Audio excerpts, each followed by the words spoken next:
আপনি হয়তো শুনে থাকবেন যে বিভিন্ন বৈজ্ঞানিক গবেষণায় এই ওয়ার্ডটি বেশি ব্যবহার করা হলেও আপনি যখন একটি নতুন সুন্দর একটি আইডিয়া নিয়ে বিজনেস শুরু করবেন তখনও কিন্তু আপনাকে রিসার্চ করে নিয়েই শুরু করতে হবে।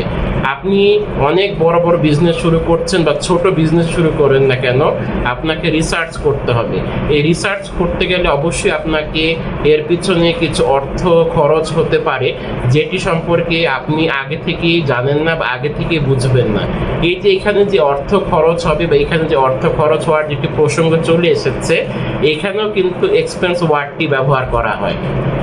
এছাড়া আপনি যখন রিসার্চ করার পরে আপনার কাছে ডাটা আসবে, সে ডাটা অ্যানালাইসিস করবেন, তারপরে আপনি একটি অফিস নেবেন। সেখানে অফিসে প্রথমে আপনাকে যে জিনিসটি দিতে হয় সেটি হচ্ছে অ্যাডভান্স দিতে হয়।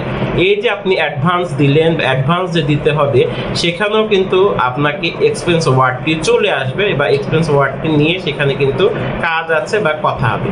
এরপরে আপনি যখন অফিস নিলেন, সেখানে ডেকোরেশনের একটি বিরাট একটি চার্জ আছে বা ফিস দিতে হয়, কারণ আপনার অফিস যত সুন্দর হবে তত আপনার অফিস করেও ভালো লাগবে, আপনার এমপ্লয়ি যারা থাকবে বা আপনার অফিসের যারা কাজ করবে তারাও আপনার অফিসের সুন্দর পরিবেশে কাজ করে তাদেরও মন তখন ভালো লাগবে। সেই